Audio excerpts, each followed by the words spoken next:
Hello guys, welcome. Sorry I'm a little bit late. I just wanted to make sure all my little nerdy facts were right. So let me just tell you how this video got started.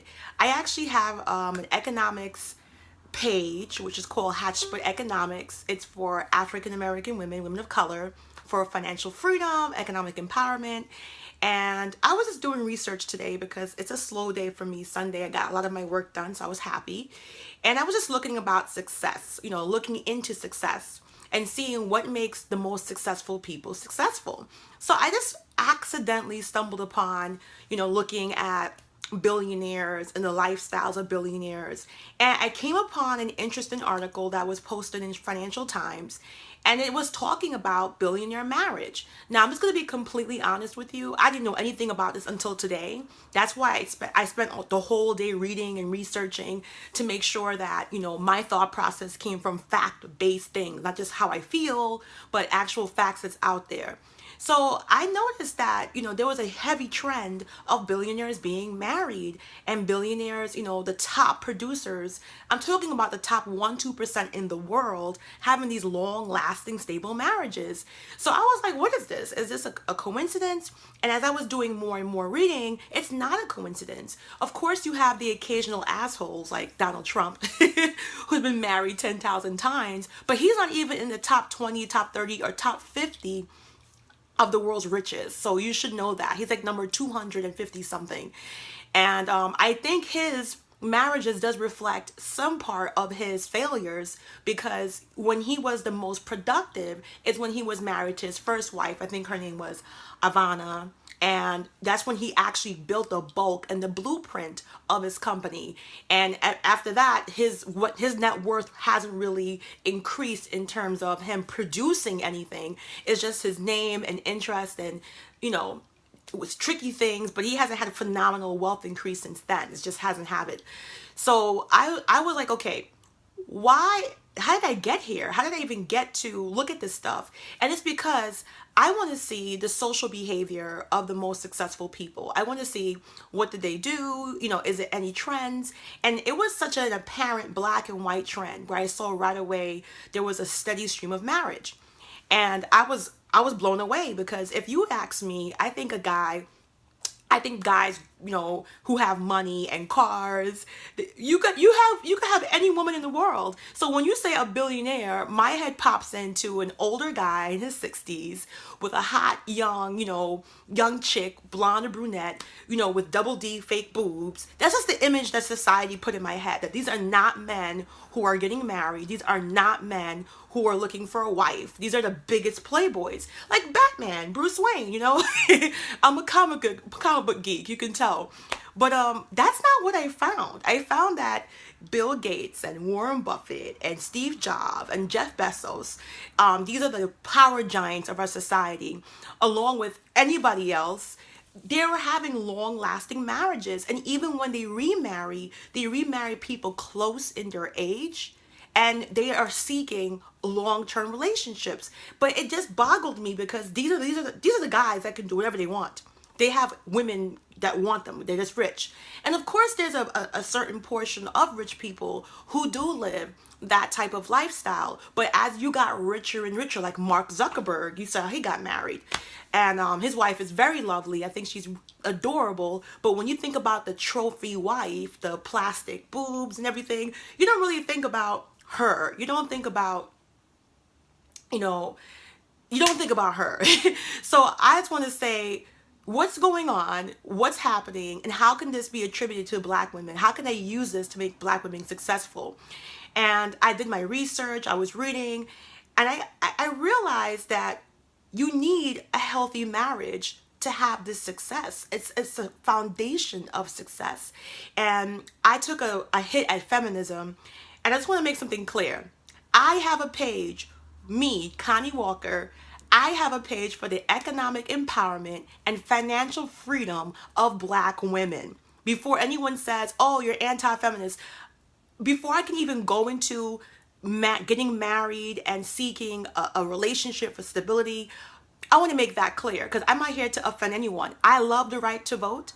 I love the freedom to be able to work in careers that were formerly male dominated. I like the fact that I can be single and not be, castrated if I'm not married. But we threw out the baby with the bathwater, and not we, because I really believe most of that feminism, no offense to Becky, is for extreme white women feminism. It's not for us. It's not for African American, because we are disproportionately in every negative part you can think of in society, and nobody cares. For example, the Me Too epidemic that just happened. That was done in 1997 and officially came out in 2007 by an African American woman. I think her name was Tanya something. And she had to come out and say, I actually was a victim of sexual abuse, and I actually have 2 nonprofit organizations I'm running, and nobody pays attention. As I'm speaking to you right now, there's over 50,000 Black women gone missing. It's not funny, but it just gets me pissed when people say, oh, you're anti-feminist. There's different levels. I think even most men are feminists. Don't men like having sex before marriage? Do men, men like getting laid? Okay, I'm not advocating for women to be virgins and wear a fucking iron panty. That's not what I'm saying. What I'm trying to say is there has to be a balance. Okay, there has to be a medium. Me admitting that I'm a woman and I have feelings and I want to fall in love and I like to get married and I like doing women things doesn't make me less of a human being. And a man admitting that he likes to drink beer and watch sports and he doesn't want to go freaking shopping and he doesn't want to watch you pick out a foundation color doesn't make him any less of a man. Just because you're able to define what's a man and what's a woman is not anti-feminist. But you have the extreme feminism. I'm sorry, I call it the Super Saiyan Goku stage 2 evolve into Goku 3 with the hair puffing out, going crazy. They're teaching women that even recognizing gender is wrong. That even recognizing that you're a woman is wrong. If you're saying anything attributed to femininity is wrong. What the hell is that? I don't understand. For instance, let me put it into perspective for you. I'm a Black woman, right? I'm Black. I want equality for being a Black woman. Does that mean I want to be treated white? Does that mean I want to, not have my oxtail and my curry goat? I'm Jamaican. And on, my culture not seen as Jamaican? No, I want to be respected equally for who I am. And that's what feminism is to me. If I want to stay home and I want to bake fucking cookies, you're going to respect me for being a housewife just as much as you respect a man for going out. If I want to be a lawyer, a doctor, then the housewife and the doctor should have equal respect. It's the womanhood. It's not sameness that we're aiming for. It's equality. And I think a lot of feminists get that wrong. It's not sameness. I don't want to be a man. I enjoy wearing my hair. I enjoy wearing my makeup. I enjoy having my nails done. I enjoy my jewelry. I love being a girl. I'm super girly. No fucking excuses. I love it. But I don't think because I embrace being feminine, it doesn't make me equal to a man. A lot of feminists think you have to be masculine to be equal to a man. And that's not what feminists fought for. The original feminists, they were pushing baby carriages. You can Google it. Pushing baby carriages down the street. They wanted what they did in the home, what they contributed to the family, what it meant to be a wife and a mother, what it meant to be a woman. They wanted that whole persona to be equal to manhood. Now you have a fringe part of feminists that don't even want men to be men. That they're mixing up what you say, hey babe, you look good today, with sexual assault. Which is crazy because Black women have been the most sexually assaulted, murdered, abducted, raped segment of American society. There's tons of nonprofits for Black women and nobody pays attention to it. So that's how I feel. So if you're watching this and you're a feminist, I am not anti-feminist. I'm anti-extreme feminism because every guy here loves feminists. Unless you don't like getting laid on dates, unless you don't like getting blowjobs, unless you don't like, actually going out there and having a relationship, because I'm not advocating to go back to Victorian times. I'm just advocating for women to be comfortable saying, I would like to get married.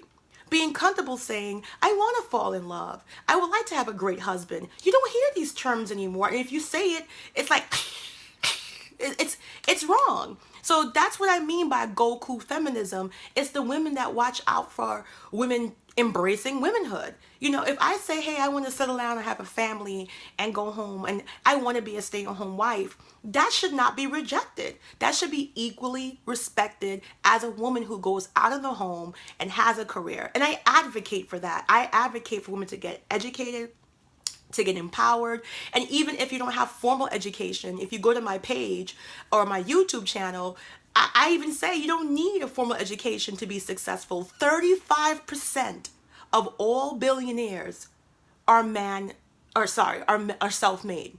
I read that today. 35%. Now that's pretty freaking large for a billionaire population. So of course I advocate, you know, being an inventor, using the skills you already have as a woman, using the knowledge you already have, being very versatile or diversify your skill set, and always be thinking about ways to make money and how to invest money as a woman. But at the end of the day, what's the foundation for success? At the end of the day, what are these wealthy, well-to-do people doing that we aren't doing? And I feel very impassioned about it because Black women, we're almost there. We have the education, we have, you know, the entrepreneurship, we have the connections. We're almost there, but we need the partnership. And saying that you need a partnership is not dumb, because you got people that are worth 100 times more than you. Men and women. The maker of Amazon, Jeff Bezos, I was reading his biography. He said he came home from work today. He was working for a hedge fund and he was bored out of his fucking mind. And he came home and told his wife he wanted to open an online bookstore. Now his wife married a stable, corny, nerdy, geeky guy. That's exactly what he said. And his wife could have been like, are you kidding? You're making over $200 a year. You're working at a stable hedge fund. Safe, safe, safe. But his wife pushed him and motivated him and supported him. And do you know how long Amazon went without making a profit? Decades before Amazon blew up the way it did. If he had a sucky wife, or he was wasting his time, you know, chasing 3, 4, 5 baby mamas, or he was just not having that stable foundation, he wouldn't be who he is today. And he actually says that. Steve Jobs, when he got fired 3 times, when he was going through drama with Apple and people not believing that who the hell's going to spend $1,000 on a cell phone? No, nobody wants this type of phone. It's overkill. His wife supported him and gave him the emotional support. So it's not just about, oh, I just want people to get married and marriage is over. No, because even when these rich people get married, what I also found in my research, they don't get divorced. And when I dug deeper, it said something about, I was reading New York Times, Financial Times, and Science News. I get my stuff from, like, you know, I'm reading, and I was actually checking the author, and I looked to see who funded the author, to see if they're Democrat, Republican, because that all matters. And when I was looking at the research, these people are so freaking educated. They know the economic risk of divorce. They know that divorce is going to cost them a lot of money, even though they can afford it. Because in one of my research, Warren Buffett averagely gives away $4 billion in one thing alone. So that means Warren Buffett can afford to get divorced. He's donating billions of dollars like every other millionaire does on this list I have here. So it's not about, oh, they're scared to get divorced because it's so expensive. Nah, they charity. Mark Zuckerberg is talking about giving away 99% of all the stocks and shares of Facebook, and he'll still be rich. When you can give away 99% of your stocks in a company and not care, you're freaking rich. So it's not about, oh, just economic, they're scared, but they have the common sense to know that it's not a plus to get divorced. And if you know anybody who's divorced, nobody thinks about that as a reason to stay together. They only complain about economics and, you know, the cost of divorce when they're actually going through it. It's too late for that. But these people are so intelligent. They're like, you know what? It's actually the most important decision I'm going to make in my life, and I'm bound to it. They're like, you know what? I have to make this marriage work out. I have to make it go, because it's not just about my feelings. And that's the key. Is that if you're just getting married because she's good in bed and she got a nice booty, or he's good in bed, he has a nice, you know, buddy, whatever he has down there, of course that novelty wears off. And if there's nothing keeping you beyond just feelings, your marriage is already over before it starts, because you're not going to wake up every day loving your spouse and loving your husband. I hate to be the one to tell you, even if you're in a relationship. So if there's something beyond that, if you have a common bond, a common agenda, and you have a common agreement, that's something that keeps you together. It's like paying a mortgage. I'm sure every month Americans don't want to pay their mortgage, but you know you have no choice, or Mr. Bank is going to come and take your house. So for Black women, you need to raise your daughters, you need to raise yourself, and marriage is important. It's an equal thing. So yes, get your career. Yes, get your education. I was posting something on another page, Dating Darwinism. It's another page of Crystallines, and I was posting it, and I was shocked that there's over 100 billionaires in New York City. That's where I live. I see them all the time pushing the carriage in Central Park and the museums, and all these women, they're with their kids, but they're not regular women. They went to college. They graduated from Columbia, Yale, Harvard, Cambridge, Princeton, Stanford. We're not talking about bullshit airhead girls. These are girls that went to top tier colleges, and they can easily walk out of that marriage and command a 6-figure salary and not even have to think about it and make me jealous. But do you see the balance of feminism there? They made sure they went to college. They made sure they went to an Ivy League college. They made sure they graduated. They made sure they got a covetable degree. But in the midst of that, they still realize the importance of the equal importance of finding a good spouse. And this is what kills me. I'm twitching around. How do you expect to be happy and find a good husband if you reject the idea of a husband? Like, if me saying I would love to get married, and I would love to meet a nice guy, I would love to be an amazing wife, if that's fucking controversial, then you have a problem. And that's the Goku feminism I'm talking about. That is the Super Saiyan 2 feminism that makes women scared to be women. That if you're not down with having casual sex every other weekend, if you're not down with not being able to remember how many men you slept with, that's a problem. And I'm speaking from personal experience. When I was going to college, I was very conservative. And I was accepting. I had gay friends. I had transgender friends. I had friends that I didn't know what they was. I still don't know. It was like Pat from Saturday Night Live. I was like, I ain't gonna ask no, I'm not sure. I'm not gonna ask no questions. I wasn't sure. But I was an open, loving person. But when it came time, I'm gonna tell you one of my stories. I had a gay friend. His name is Michael. If he sees this, he's gonna fucking knock me out. And he likes to do drag. And I accepted him. I love this person. I used to go out with him all the time. And you know, he started to ask me questions about my sex life, which was non-existent. And I did that because that was something I believed in. And he ridiculed me. He was like, you know, you should do this and you should do that. And I have a male escort you can use just for sex and discreetly. Nobody has to know. And I was sitting to myself saying, what kind of world just happened? What happened just now? That a guy that does drag and wears wigs and makeup, and I accept him for being who he is, can't accept the fact that I don't want to take my panani in a slingshot and sing it across New York. That's not for me. I had friends that were very promiscuous, and I accepted them. That was their choice. I'm not here to judge them. But when I'm looking at Black women, and we're trying so hard, we're getting 66% of all the masters out of the Black race.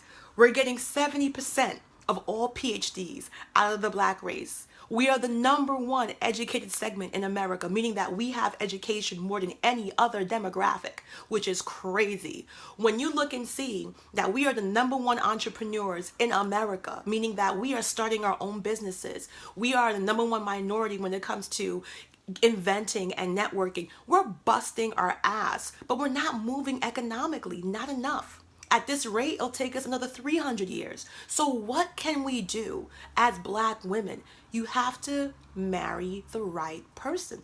And if that offends you, that's the feminist I'm talking about. I'm not married. I have a boyfriend, but that's not marriage. I'm not married, so I'm not speaking on my high horse like I'm better than you because I'm not married. You know, I'm legally single. You know, I'm legally single. That's what I say to myself. I am legally single. So it's not me looking down on other women because I found, you know, I put a ring on it. It's me facing the facts. And one of the biggest reasons why I haven't been married is because I grew up in a 40-year marriage. My parents are still married. And the type of life that I seen my mom have and my dad, that's what I wanted. And it was very hard for me to find that. I believe if I have children, I actually want to raise them. I don't believe that once my kid is 6 weeks old, I got to drop it off at a stranger and go back to work. I would like to do what my mom did. Was able to stay home with us when my father supported the family. And then while my mother was, while we went to school, she went back to school, got her education, became a professional, and it was a balance. But she felt that her being a mother and a parent was an equal thing. And that's what kills me about feminism, because you're destroying the Goku ones don't respect stay-at-home moms. I saw this article when I was doing my research with a woman saying, well, statistics prove that a working mom produces more successful daughter. Shut the fuck. Are you kidding me? Stay-at-home mom, if you're a real mom who is cooking and cleaning and shopping and doing laundry and dry cleaning, and you are just running your household and it's immaculate and you're balancing that checkbook, do you know how much it costs for a nanny and a living nanny and a butler? How much it costs for professional licensed childcare? Why do you think people always cheat and get somebody who doesn't even have, the background? It's expensive. And then on top of that, if you have a real stay-at-home mom like my mom was, we were constantly going to Botanic Garden, Bronx Zoo, the science projects. We were going to the planetarium. We were just all over the place. And she was deeply involved in our education. And I can look back and see that paid off tremendously for all three of us. There's three of us. So I'm not saying that, I'm judging other moms who can't do that and who doesn't do that. But for me, that's the culture and the lifestyle that I knew. And I wasn't going to have a child and get married and be unhappy, because I don't think I should give my child less than what I had. And I'll say it again. I don't think I should give my child less. It should be, higher and higher, getting better and better. But I when I did this research, it blew me away, because obviously, if you don't marry the right person, if you don't look at marriage from that scope, success is going to be very hard for you. And I'm scared for Black women, because we fall still about 75% unwed, out of wedlock marriage. We still are very under the radar for getting married. And then, even if you are a Black woman and you're watching this, you already know that we are at a higher risk for divorce. Even when we get married, Black male, Black woman. So I'm like, geez, we have every negative thing in the recipe disaster. So what can we do? So it's about being marriage-minded. It's about accepting a good marriage. You can't have what you don't think about. You can't have what you don't believe in. And it's almost, I don't know. It's like it's easier for me to talk about me having a 5-son with 2 hamsters, a rabbits, and 3 guys from China, rather than me saying I would like to get married. I would like to settle down. I would like to find a nice guy. And that's the feminism I'm talking about. I'm not talking about the right to not have acid thrown in your fucking face like in India if you refuse a marriage proposal. I'm not talking about the fact if there's a Black female CEO of BP, or there's a Black female CEO of Facebook. Of course not. I'm not talking about the fact that, you can get your education. You can become an entrepreneur. You could be a successful woman in your own right. I am not talking about that. I'm talking about the rejection of relationships, the rejection of love, the rejection of needing someone. You're a human being. And it's not real. The women that are the most successful, the women that have the most money, the women that are living in the 1.2% percentile, the most successful, they're not living like that. They're getting their education. They're showing their success. They're showing their dominance. But when it comes to marriage, they put it on an equal level of importance. So it's not a coincidence that the 10 richest people in the world, out of 10, Michael Bloomberg is like number 10. He's the only one that's not married, but he's been in a long-term relationship with some mysterious lady. So I just want to look at a few things here. I don't want to bore you guys to death. So the first thing is the Financial Times. I'll try to post it under the comments. And it says the same thing the guy said like me. He assumed billionaires had bitches all over. That's what he's saying here. And I was like, wow, they don't. So I'm going to read it to you. All right. So yet, just as I was congratulating myself on not having a billionaire. This is a girl talking. I started thinking about the other names. Bill Richard, Steve. The remarkable thing about them is that they have not gone through wives as quickly as a twinkling of a bedpost. But they have mostly found one and stuck with her. All right? Bill Gates, who married Melinda 21 years ago, appears to be one of those marriages so solid that if I discovered the two are splitting up, I would feel down. All right, Sir Richard Branson, after starting a marriage in his 20s, so he got married in his 20s, Sir Richard Branson. He's like super rich. He's a Vida Sassoon guy. And that's when he was poor. I saw his life story. He was so poor, his wife ran away with some other guy and left him with the kids, and he had to live in his car. So he got married to a second wife and is still married to her after 25 years. So he actually got remarried when he was a billionaire, all right? And Steve Jobs remained married to the same woman for over 20 years until he died, okay? Till death did him part. So if you go down the Forbes billionaires list, a weird pattern starts to emerge. More than 40% of all marriages for us end in divorce. But among the extremely successful, who one might expect to be extremely unsuccessful in wedlock, the reverse is the case.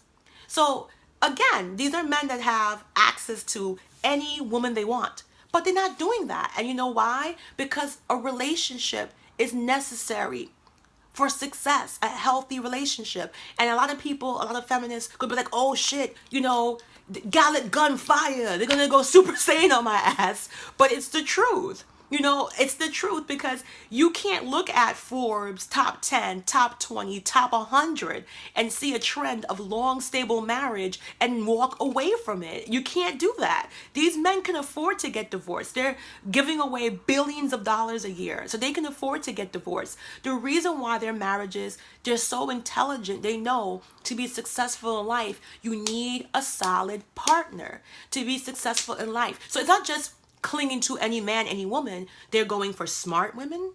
They're going for brainy women, Ivy League graduate women. They're going for women that can run the business in their absence or their death, just like Steve Jobs' wife is doing. They're going for women that will pass down their legacy, women that they can work with as a team, as an equal partner. These are not dumb men. Mark Zuckerberg is not stupid. He is the maker of Facebook. He basically became a billionaire in 13 years. He went from a college dropout at 19 to a billionaire. So these are not men that are stupid. And if you're seeing a pattern, it's not about the money. I'm looking at the success rate. I'm looking at the mechanics, like why they're doing this and how can we as Black women emulate that. That means we need to make sure as Black women, we're looking at the people that we're engaging with, our circle, our network.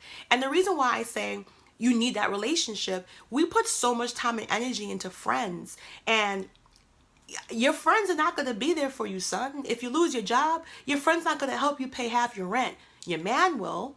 If you lose, you get fired tomorrow and you need a lung transplant, your chances are your friend's not going to take care of you when you're sick. I've been there. I've had 5 surgeries, and I can tell you my sad story in another video, but I'll just let you know. You need to have a good man in your life or a good woman. They're both equally contributors to success. And the fact that that's even controversial for me to say, that's the Goku, freaking Frieza form 4, this is my final form stage, super feminist I'm talking about. I'm not talking about the feminist that I am. I like making money. I like that I have a master's from Cornell. I like that I'm educated. I love that I can talk about science and quantum physics. I like being a geek that reads anime and draws Dragon Ball Z. I love all that. It's empowering. But still, I'm a woman. But still, I love my boyfriend, my relationship. I want to get married. These are normal things. Why can't we have both? Men are not the enemy. The asshole men are the enemy, but you need to encourage togetherness like what they're doing here. So I'm going to read it now. So another one, Carlos Slim, number 2 on the Forbes list after Bill Gates, was married to the same woman for 32 years until she died. All right. Warren Buffett remained married to his first wife for 52 years. Okay. All right. So until she died. So further down the list, there's only a few who exhibited traits like, Larry Ellison, you got the weird ass Donald Trump. But that's, but look at Mark Zuckerberg. They have it here. Like, he tied the knot in 2012, but the owner of Amazon, Jeff Bezos, and Dell, Dell Computer, son, Michael Dell, have been married for more than 20 years apiece. Okay, so you got the maker of Amazon, the maker of Dell Computers, and the reason why it's bugging me out is because these men, if there's any man in the world that can have any female he freaking wants, it's a billionaire. But there's a secret ingredient to success. I don't know if you're getting the point of this video yet. There's a secret ingredient. It's not just relationship happiness. It's economic happiness. It's not just economic happiness. It's stability. It's stability in the home and the business. It's a perfect balance. There's a reason why these guys can have different girl in their bed every night, no problem. But they're not doing that. Eric Schmidt for more than 30 years. Ray Dalio at Bridgewater has notched up to 40 years, while Phil Knight of Nike, is heading toward his golden wedding. Like, these people are the top people in the world. And the guy's even asking, how can such stability happen? These billionaires have all lived in the grip of a rip-roaring obsession with work that should have ruined all relationships, and all have enough money to attract gorgeous new wives and pay off the old ones. So I want to say it again. These billionaires live in the grip of rip-roaring obsession with work. So that's why the women fall back. Even if the men, have a wife that have a Harvard degree, as a woman, she says, I'm going to do my part so you can be successful. All right? I'm going to do my part and manage your home. I'm educated. I have my degree. It's the same thing Michelle Obama did. A lot of people don't know that Michelle Obama and Barack Obama met. She was his tutor. She was tutoring his ass. She was more educated than him. When they graduated, she was the one who got a big paying job before he did. I think she was the head of a hospital.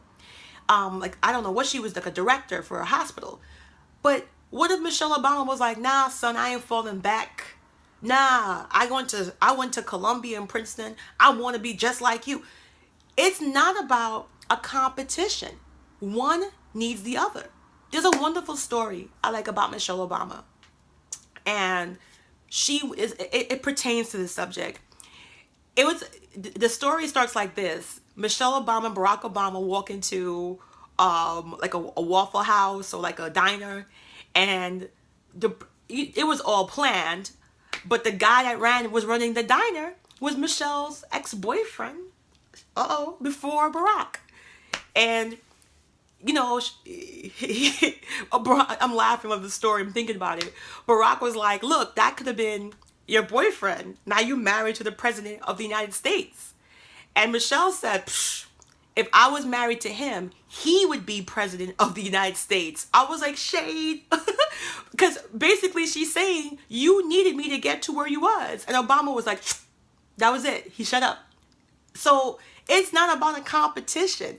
It's about you playing your best role. It's about you playing your best position. It's not a gender thing. It's about, I'm a woman, I'm going to do my part. You're a man, you're going to do your part. We're working as a team, let's go kill this shit. That's it. It's not about, you staying home and no, it's not. And that's what's killing me, because the most successful in our society, they're not living like this. They're not living like the crazy, I hate to even admit that I'm a woman because it's a bad thing, feminist. It's crazy. So I just want to quickly go through. I don't want to make this video too long because I want to go through all the things I found. So another thing I found was a woman, she was talking about being a billionaire. And so this is from Forbes again, all my stuff. I'm going to link it. So this is all stats from billionaires. So it says, when billionaires remarry for their fourth time, the initial question to people is, how young is this one? He said, this is nothing short of profiling and stereotypical. Stereotypes are tough things to shake, ingrained in us by society from photos we've seen of Donald Trump and Melania. So let's debunk together. First off, the serial divorcing billionaire is a unicorn, a myth. Most filthy rich men are fairly monogamous. That's because they want to be freaking successful. Listen to Connie, all right? Fewer than 100 people on the Forbes 400 list of richest Americans have been married more than once. Let's say it again. Fewer than 100 people on the Forbes 400 list of richest Americans have been married more than once. Okay? Fewer. That's, if you do it percentage-wise, that is nothing compared. That's nothing compared to American divorce, okay? So fewer than 20 are on a third wife. The elite 4-wife club, which offers your best chance at seeing an old guy marrying a girl 30 years his junior, has a mere 6 members. So that's all stereotype. You know, before I read this story, I thought the typical billionaire had 5 wives and she's like 50 years younger. I'm exaggerating, but that's what I thought. You know, I was so educated today. And it says the reality is that billionaires who divorce often tend to remarry women closer to their age, with a few dramatic exceptions. So even if they get divorced, they're not marrying a 19-year-old like we think we are.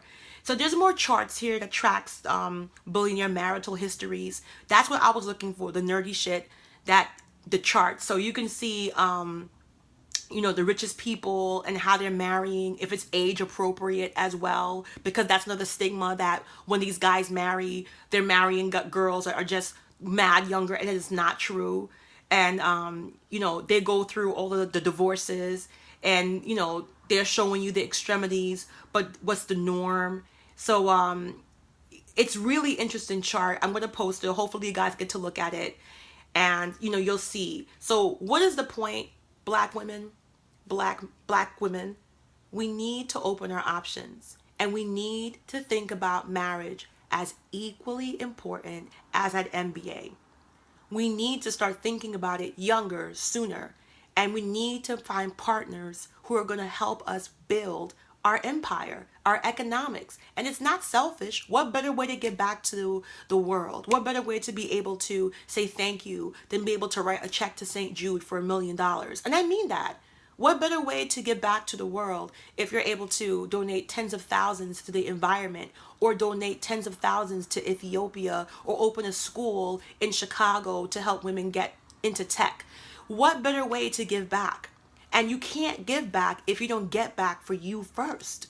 And I hope you understand how serious I am with, you have to equate the importance of marriage with the same level of success. And I know me saying that's going to get people upset.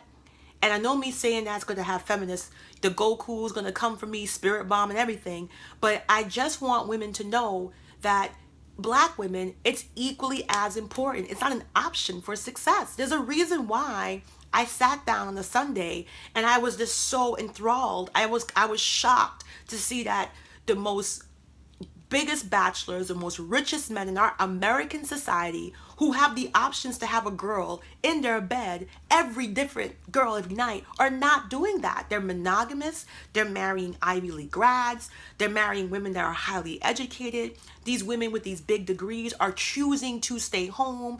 And they're not just staying home doing nothing. They're super engaged in their child's development. They're also dedicated to their marriage. They stay home and they make sure they take care of themselves all day. They're working out, you know, taking care. They're still networking with their Ivy League college. They're still going to alumni parties. So she's smart.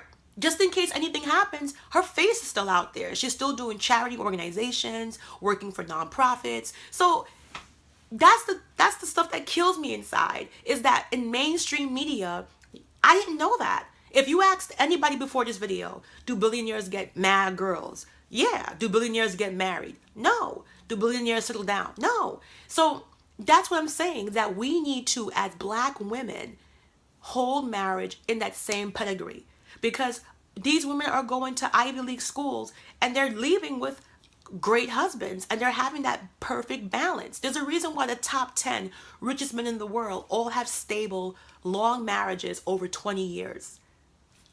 You know? And again, This is not a shot of feminism. Like I said, if you like having sex outside of marriage, if you're using birth control, if you like wearing a bikini to the beach, if you like being able to purchase stuff without a man, because the law was in this country that you couldn't even own a credit card if you were a single woman. Could you believe that was a law?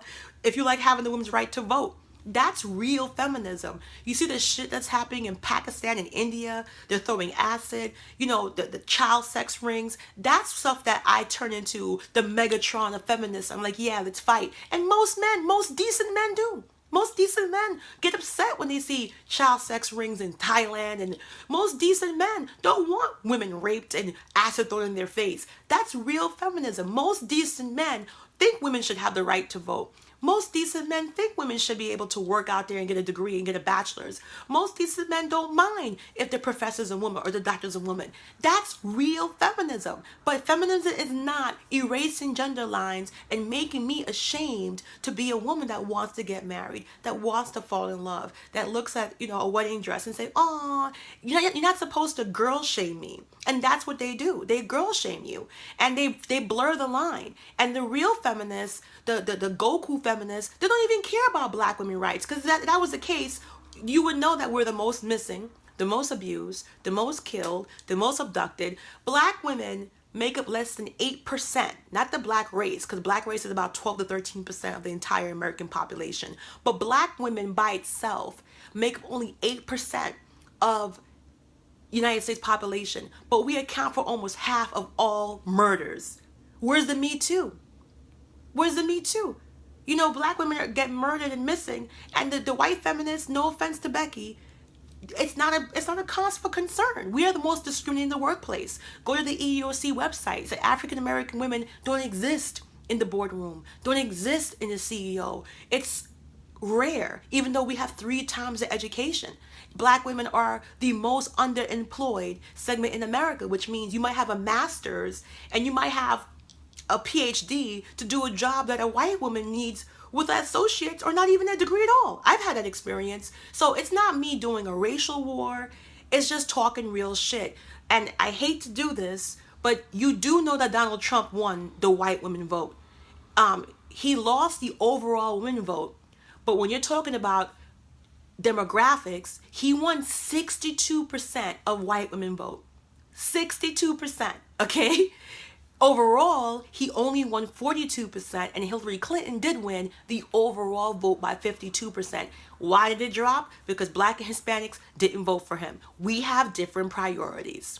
I hate to say it, we have different priorities. And I'm not trying to offend my white female friends who didn't vote for Trump, but you have a lot of explaining to do for the 62% in this country that voted for a coochie grabbing, pageant creep, weird, I love my daughters a little bit too much, daddy president. So that's what I'm talking about. Don't talk to me about feminism when the white women in this country helped put that man into office, because there's no way around it. He is a feminist's worst nightmare, from you can't be fat to coochie grabbing to he just loves beautiful women. Like, that's a woman's main purpose, is to be beautiful, and that's it. He's obsessed with his pretty daughter. He ignores the one that he thinks is ugly. It's just a hot mess nightmare for a feminist, yet he's the president. So that's what I'm talking about. Your feminism is not for us. And black feminism is not even, we're not even there yet to get to that part of being petty and complaining about a guy calling me beautiful or pss, pss, pss. Like, that's a hood thing. It's annoying as fuck. I'm going to admit it. But I'm not going to call the police because Daquan says, "Hey, yo, shorty, psst. Hey, come over here, shorty." I'm not going to call the police. You know why that's happening so much now? Because of gentrification. Because you have a lot of heavy minority neighborhoods where it's predominantly black and Hispanic, and a lot of white people are moving in, and it's a culture shock. And Daquan is like, "Yo, Becky looking good," and trying to get her number, and they're trying to tell you indirectly, don't talk to me. Don't approach me. Don't open the door for me. Don't say hello to me. It's because of gentrification. If you live in New York or any big metropolis city like Chicago, or I don't even know what other parts of the United States is happening, but I know gentrification is happening very heavily on the East Coast. You go to Fort Greene and downtown Brooklyn, like the hood places are disappearing. But you have a lot of black people who are still there, and it's a culture clash. And now all of a sudden, at the same time, simultaneously as we're gentrifying predominantly black neighborhoods, all of a sudden you're hearing about street harassment. Give me a break. But yet when black women were complaining about being stabbed and shot and dragged down the stairs and murdered and possibly being sold for body parts, these are real stories in New York, okay? Being sold by the black market for body parts. I wouldn't even go into that because that made me angry. Nobody cares about that. Nobody cares. But if somebody's saying, yo, you got a fatty, I mean, that's what iPhone headphones are for. We're like, who walks around without headphones anyway? I don't. I see the guys 10 blocks down. I'm like, oh, okay, time for Vibes Cartel. You know, XOXO, my love. I'm already dancing before I even see them. Like, I'm already zoned the fuck out. So I hope you enjoyed this video.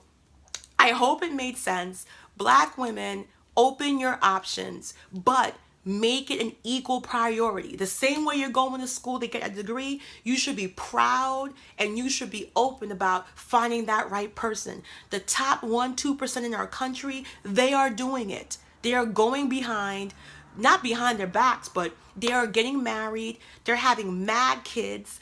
One of the status symbols in New York is having big families, 5, 6 kids for the wealthy, because you got to be freaking wealthy to try to do that in New York. But everything the mainstream media is saying, the mainstream Goku feminist is saying, is not what's happening. It's not our reality. And you don't have to throw out the baby with the bathwater. I'm not telling women that you can't be independent. I'm not telling women you can't go out there and get an education and own your own business. Shit, I got a page called Hatchbrook Economics. That's what this video is going to be on. I got a page called Hatchbrook Economics, and the whole point of that page is economic empowerment for women of color. But part of that economic empowerment is marrying the right person and looking for the right person and making a quality marriage a top priority. And if that's controversy, then hey, I don't know what to say. Write your comments down here. If you have any questions about any stats, I'm going to try to put all the links and stuff into the comments below this video so you can see what I'm seeing. I was trying to read one thing to you guys before I go. If you're still here, God bless you.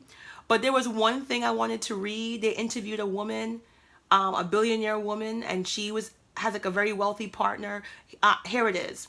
Before you go, if you're still here, you might, okay? So this is somebody, listen to me. Who you marry, so says the Facebook chief operating officer, Sheryl Sandberg. Who you marry is the most important career choice you make. As the world's most famous businesswoman with an estimated personal wealth of more than $1 billion, her advice is worth listening to. So are you going to say that she's anti-woman, anti-feminist? Because she's a $1 billion female. So obviously she knows how to empower her checkbook. That's what I'm talking about. Throwing out the baby with the bathwater. That's what I'm talking about. Why can't you have both? Why can't you be a feminist, feminine, and also love marriage, love men, love children, love family? Why can't you have both? Okay? Sandberg and her awesome husband, David Goldberg, chief executive of a $1 billion online polling company, are not just happily married, but one of tech's most powerful pairings. The other is Bill and Melinda Gates, who wed in 1994.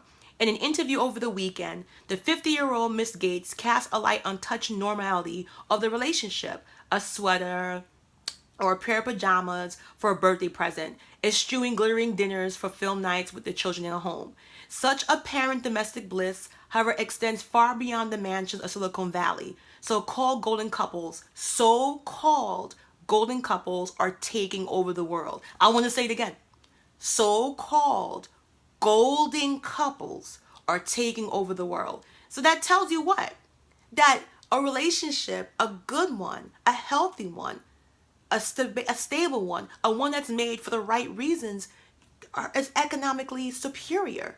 And a lot of people say, Connie, but why the divorce rate is so high for middle? Because those people who are getting married, I hate to say it, the 40%, they don't even know what marriage is. They don't even respect marriage. That's why I'm saying you can't just get married to get married. If you made it this far, it's going to be a little bit longer. You can't get married just to get married. I'm always wary of this scenario of meeting this guy who's a player his whole life, and all of a sudden he sees her across the hall and he's like, wow, I'm going to marry that girl. But I tell my friends, if he lived the majority of his life not getting ready to be a good husband, somebody who doesn't look for the future, somebody who never built for the future, somebody who wasn't thinking about a legacy and children, somebody who never really cared about building an empire, or somebody who never thought about ever what it means to be a partner, contribute emotionally, spiritually, economically, everything. Why would that be a good choice? That's like me driving a freaking bicycle every day, and then one day I'm like, I'm gonna get a Bugatti. How long till I crash that shit and burn? So it's you gotta look at the quality and the character of the person, not just someone who decided that you were pretty enough for marriage, or cute enough for marriage, or good and better enough for marriage.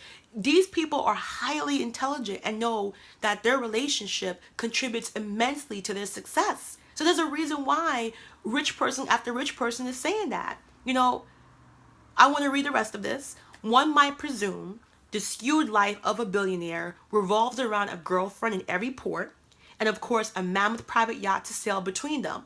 Either that or loneliness of Great Gatsby proportions that no number of champagne-filled dalliances could appease. Yet the reality seems that regardless of their staggering wealth, the personal lives of many of the 117 billionaires on this list is far more traditional.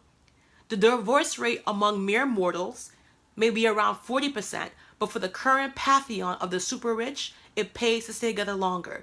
Their divorce rate is under 10%. That's pretty phenomenal. Indeed, George Clooney only made it on this year's rich list following his nuptials with human rights lawyer Amoldin, whatever. Who cares about them? They're new.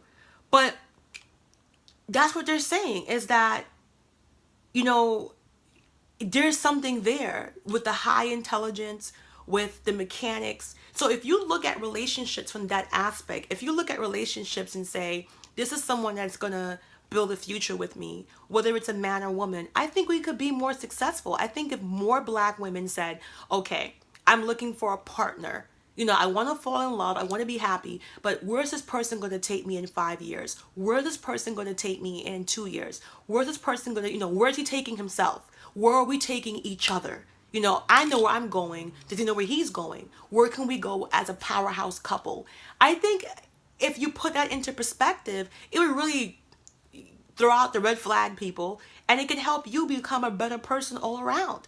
I don't think it's a coincidence that every major billionaire who has a ridiculous, staggering success is saying that. So the last thing in this article says, the secret behind why billionaires' marriage lasts is worth paying heed to Britain's richest woman, Christy Bertali, who has been with the Swiss pharmaceutical magnate Ernesto for over 20 years. The couple has 3 children, and between them, $16 billion. When asked in a newspaper last month what partnership is like, she said, it's amazing. So what she's trying to say here is you need to look at your relationships, probably all of them, from a giving standpoint. What can they give you and what can you give them? Is it a good balance? And it's not just about money. It's the ambition. When Jeff Bezos met his wife, he wasn't poor by no means. He was just a hedge fund worker. But he was nowhere near the richest man or second richest man in the world. You know, if he had a crappy wife who was like, oh, hell no, you're not quitting your job. You know, Steve Jobs got fired 3 times. If he had a crappy wife, she would have discouraged him from chasing his iPhone dream. You know, Mark Zuckerberg, when he met his wife, he wasn't rich. And he never let go of her. He could have easily upgraded her for a plastic looking, you know, socially attractive. His wife is cute. She's plain Asian girl. But he can get, according to society, the bubblegum looking girl, the airhead, but he chooses not to, and there's a reason for that. And I want black women to absorb this. And if you have women that are successful, and all these women are successful, believe it or not, once you graduate from Columbia, Yale, Harvard, Cambridge, Princeton, you're fucking successful in my book, because that's a rarity. So once a woman graduates from an Ivy League school at degree, you're already successful. You already proved that you have the capacity to be immensely successful. So if these successful women are all trending towards being more traditional when it comes to family, why can't we? That's all. Why can't we? Why can't we have both? Stop the Super Saiyan Goku feminists. I love makeup. I love being a woman, but that doesn't make me less of an equal to a man. I want my man to be masculine, strong, sexy, pick me up, let me not talk too loud because I'm not in the mood tonight, whatever. But you want your man to be a masculine, and I want to be feminine. We're both equal in our gender, okay? It doesn't mean the same. And I think that's where things got warped, where women think they have to be the same exactly as men to be equal. No, you don't. Sameness is not equality. All right? Before I go, there was a drawing that just came to my mind. And it was a drawing of 3 kids looking over a fence. And each kid had a box, right? One kid was really tall and could already see over the fence. And he was on the box, so he saw even higher. The other kid was medium, he can see like over the fence like this. So he was on the box, so he finally was able to see a little bit over. The other kid was super short, so even when he stood on one box, he couldn't see. He still was blinded by the fence. That's sameness. That's not equality. The next picture says, this is equality. The kid who was already tall, he ain't get shit because he could already see over the fence. The kid who was short and got one box, he got the same box so he can see over. But the kid that was super duper short got like 2-3 boxes so he can see over. That's equality. I hope you get it. All right, guys, have a great night. If you've been with me this long, I love you too. And I'm going to put the Hashbroad Economics page under this video so you guys can come there. It's not about romance and love. It is not as exciting as Beyond Black and White, okay? It's just purely about financial and economics and money for women of color. Mwah. Have a good night, guys.